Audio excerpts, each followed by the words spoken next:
आज की वीडियो में हम पढ़ने वाले हैं क्लास 8 का मैथ एक्सरसाइज 11.2 हम स्टार्ट कर रहे हैं। हमने पिछली वीडियो में एक्सरसाइज 11.1 कंप्लीट कर लिया है। अगर आपने वो वीडियो नहीं देखा है तो प्लेलिस्ट में जाकर देख सकते हैं। एक्सरसाइज 11.2 में हम इनवर्स प्रोपोर्शन को पढ़ने वाले हैं। हमने एक्सरसाइज 11.1 में डायरेक्ट प्रोपोर्शन को पढ़ा था, यानी कि सीधा समानुपात को हमने पिछले एक्सरसाइज में पढ़ लिया था।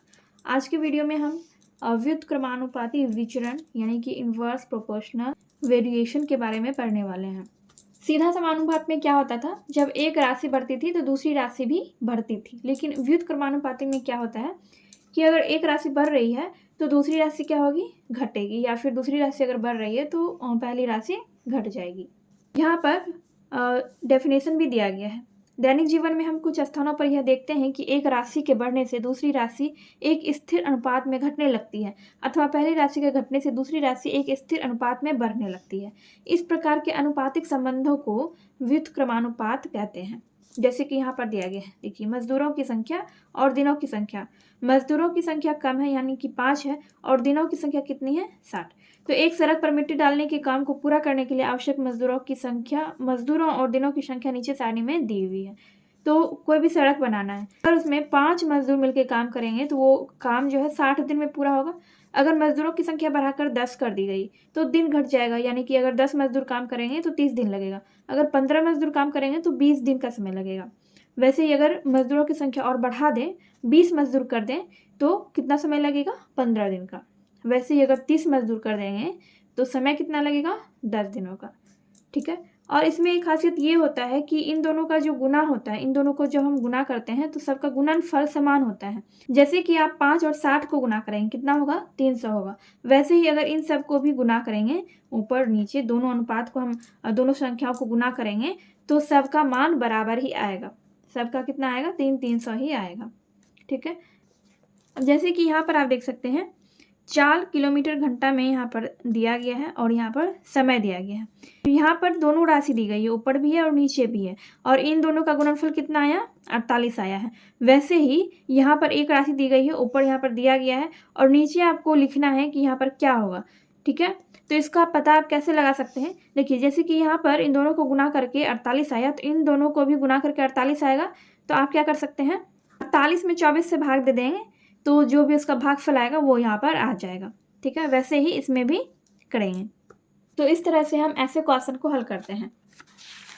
पेज नंबर 192 में यहाँ पर दिया गया है, जब दो चर राशियों में परस्पर इस प्रकार का संबंध हो कि उनमें से एक राशि का मान बढ़ाने से दूसरी राशि का मान कम हो, या पहली राशि का मान कम करने से दूसरी राशि का मान बढ़ता है, तथा प्रत्येक स्थिति में दोनों राशियों का गुणनफल नियत रहे, तो उनके बीच के संबंध को व्युत्क्रमानुपाती विचरण कहते हैं।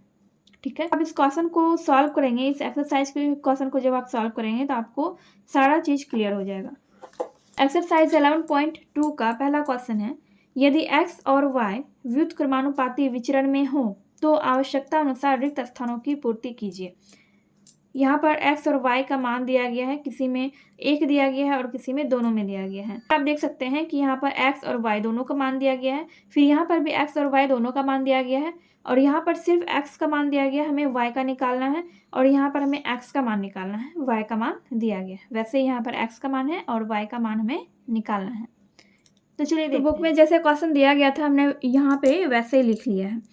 x और y का वैल्यू यहाँ पर दिया गया है इन दोनों में, और यहाँ पर सिर्फ x का है, y का वैल्यू निकालना है। तो इसमें हमें करना क्या है, देखिए, जैसा कि मैंने आपको बताया था कि व्युत्क्रमानुपाती में क्या होता है कि जब आप इन दोनों को गुना करेंगे तो इनका गुणनफल सेम आएगा। 8 और 9 को गुना करेंगे कितना आएगा, 72 आएगा। वैसे ही 6 और 12 को गुना करेंगे तो आपका कितना आएगा, 72 आएगा। वैसे ही यहाँ पर इन दोनों को भी हम गुना करेंगे तो 72 ही आएगा। कितना आएगा, 72 आएगा। तो आप क्या करेंगे, 72 में 4 से भाग कर देंगे।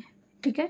72 में आप क्या करेंगे, 4 से भाग दे देंगे, तो आपका कितना आएगा, भागफल 18 आएगा। ठीक है। आप करके देख लीजिएगा। तो यहाँ पर क्या आ जाएगा, 18। 18 गुना 4 कितना हो जाएगा, 72 हो जाएगा। वैसे ही यहाँ पर करना है, देखिए, पर x का वैल्यू नहीं दिया गया है तो यहाँ पर भी हमें वही करना है। 72 में हम क्या करेंगे, 10 से भाग दे देंगे।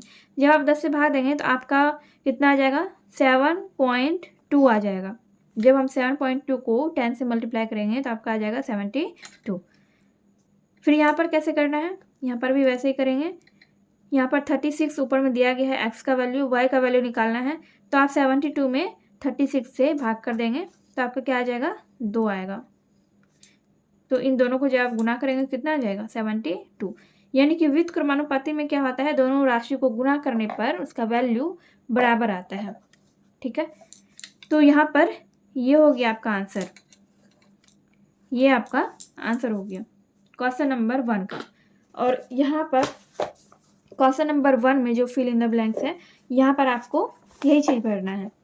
जैसे कि यहाँ पर है, यहाँ पर आपको 18 लिखना है, यहाँ पर 7.2 लिखना है और यहाँ पर आपको लिखना है 2। ठीक है,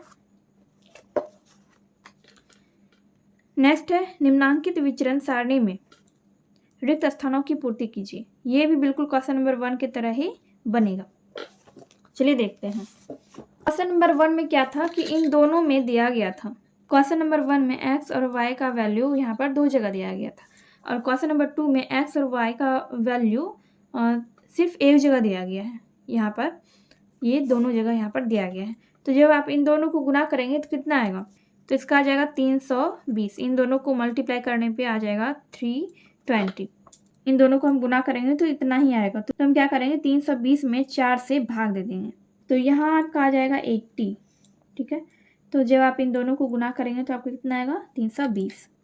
वैसे ही यहाँ पर क्या करेंगे, 320 में आप 20 से भाग कर देंगे। तो जब आप 320 में जब आप 20 से भाग करेंगे तो आपका आ जाएगा 16। तो यहाँ पर आप लिखेंगे 16। तो वैसे ही जब हम 320 में 10 से भाग करेंगे तो आपका आ जाएगा यहाँ पर 32 यानी कि 32, और इन दोनों को मल्टीप्लाई करने पे आ जाएगा 320। और जब आप 320 में 64 से भाग देंगे तो आपका आ जाएगा 5, और इन दोनों को भी मल्टीप्लाई करने पे 320 आ जाएगा। यानी कि सब में क्या होता है, वित्त क्रमानुपाती में सबका मान बराबर होता है। जब आप दोनों राशियों को गुना करेंगे तो दोनों का मान क्या होगा, दोनों का वैल्यू क्या होगा, बराबर होगा। तो इस तरह से आपका क्वेश्चन नंबर 2 यहाँ पर कंप्लीट हो गया है। और आपका आंसर क्या क्या है, आपका आंसर आया 80, 16, 32 एंड 5। ये आपका आंसर हो गया। और आपके क्वेश्चन में जो फिल इन द ब्लैंक्स दिया गया है वहाँ पे आपको यही फिल करना है। क्वेश्चन नंबर 3 में दिया गया है 10 मजदूर किसी काम को 2 दिन में करते हैं, उसी काम को 2 मजदूर कितने दिनों में करेंगे। तो ये भी बिल्कुल आसान सा क्वेश्चन है। जैसे हमने क्वेश्चन नंबर 1 एंड 2 को बनाया, इसको भी हम वैसे ही बनाएंगे। यहाँ पर हमने एक सारणी बना लिया है, मजदूरों की संख्या यहाँ पर हमने लिख दिया, और यहाँ पर मजदूर कितने दिन में काम कर रहे हैं, तो 10 मजदूर 2 दिन में काम कर रहे हैं, तो 2 मजदूर कितने दिनों में उस काम को करेंगे। तो हम इसको क्वेश्चन नंबर 1 एंड 2 की तरह भी बना सकते हैं, या फिर हमें यहाँ पर x का वैल्यू निकाल कर भी हम यहाँ पर इसको बना सकते हैं। तो हमें मालूम नहीं है कि 2 मजदूरों को कितने दिन लगेंगे उसी काम को करने में, तो हम यहाँ पर लिख देंगे x। ठीक है, x लिख देंगे। और अब हमें क्या करना है, इन दोनों को और इन दोनों को हमें एक साथ करना है गुना। देखिए 2 इंटू एक्स करेंगे, 2 इंटू एक्स, फिर इन दोनों को करेंगे 10 इंटू 2। एक्स का वैल्यू निकालना है, तो यहाँ पर हम लिखेंगे x इक्वल टू 10 इंटू 2/2। तो ये 2 और 2 ये कट गया, और x का वैल्यू क्या आया, 10। 10 क्या हो गया, 10 दिन। या फिर इसको आप डायरेक्ट भी कर सकते थे, 10 गुना 2 कितना हो गया, 20। तो यहाँ पर 2 था तो आप डायरेक्ट यहाँ पर 10 भी लिख सकते थे, जैसे हमने क्वेश्चन नंबर 1 एंड 2 को बनाया। तो हमारा आंसर क्या आया, 10 दिन। क्वेश्चन नंबर 4 में है 45 मजदूर एक काम को 27 दिनों में पूरा करते हैं, तो कितने मजदूर उसी काम को 15 दिनों में पूरा करेंगे। सेम क्वेश्चन नंबर 3 की तरह ही ये बनेगा। 45 मजदूर किसी काम को 27 दिन में कर रहे हैं, तो कितने मजदूरों को उसी काम को करने में 15 दिन लगेगा। यहाँ पर भी हम वैसे ही करेंगे, हमें ये मालूम नहीं है कि कितने मजदूरों को उसी काम को करने में 15 दिन लगेगा, तो हम यहाँ पर लिखेंगे x। ठीक है, और इन दोनों को हम मल्टीप्लाई करेंगे, 15 into X equal to 45 into 27, इन दोनों को हमने मल्टीप्लाई कर दिया। एक्स का वैल्यू निकालना है तो 45 इंटू 27/15। अब इन सबको क्या करेंगे, कटा देंगे। 5 से कटाएंगे, 5 से 15 हो जाएगा और 5 में 45। फिर यहाँ पर ये 9 बार में कट जाएगा, तो 9 और 9 इन दोनों को गुना करके हो गया 81, यानी एक्स का वैल्यू आ गया 81। 81 मजदूर, यानी कि अगर 45 मजदूर किसी काम को 27 दिन में कर रहा है तो उसी काम को 81 मजदूर 15 दिन में करेगा। ठीक है, तो ये हो गया आपका क्वेश्चन नंबर 4 का आंसर। क्वेश्चन नंबर 5 में है, एक बस 30 किलोमीटर प्रति घंटा की चाल से 6 घंटे में एक निश्चित दूरी तय करती है। उसी दूरी को वह बस किस चाल से केवल 4 घंटे में तय कर लेगी। तो यहाँ पर हमें दिया गया है चाल और समय। ये पूछ रहा है कि वो बस किस चाल से चलेगी जो वही दूरी सिर्फ 4 घंटे में तय कर लेगी, यानी कि निश्चित दूरी दी गई है, हमें इस क्वेश्चन में चाल निकालना है। ठीक है, चाल यहाँ पर दिया गया है 30 और समय दिया गया है 6 घंटे। हमें क्या निकालना है, हमें निकालना है चाल। ठीक है, क्वेश्चन में क्या कह रहे थे कि अगर कोई बस है वो एक निश्चित दूरी तय करती है और वो किस चाल से चल रही है, 30 किलोमीटर प्रति घंटा की चाल से चल रही है और वह 6 घंटे में वो दूरी तय करती है। तो वही बस किस चाल से चलेगी जो उतना ही दूरी वो 4 घंटे में तय कर लेगी। ठीक है, तो बिल्कुल हम वैसे ही बनाएंगे।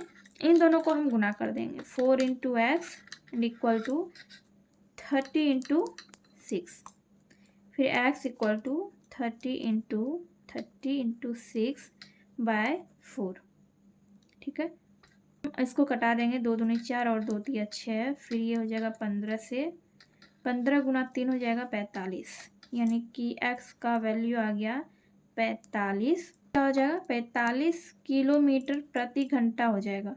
ठीक है, यानी कि कोई बस है वो 30 किलोमीटर प्रति घंटा की चाल से चल रही है तो वो 6 घंटे में दूरी तय कर लेती है। अगर वही बस उतना ही दूरी तय करना हो, उसी बस को उतना ही दूरी तय करना हो तो उसे 45 किलोमीटर प्रति घंटा की चाल से चलना होगा, तब वो बस 4 घंटे में ही दूरी तय कर लेगी। तो ये आपका आंसर हो गया 45 किलोमीटर प्रति घंटा। ये क्वेश्चन नंबर 5 का आंसर हो गया। वैसे आपका क्वेश्चन नंबर 5 तक कंप्लीट हो चुका है एंड नेक्स्ट वीडियो में हम लोग नेक्स्ट क्वेश्चन देखेंगे। ये वीडियो अगर आपको थोड़ी सी भी हेल्पफुल लगी हो तो प्लीज़ वीडियो को लाइक कीजिए, कमेंट कीजिए एंड अपने दोस्तों के साथ वीडियो को शेयर कीजिए।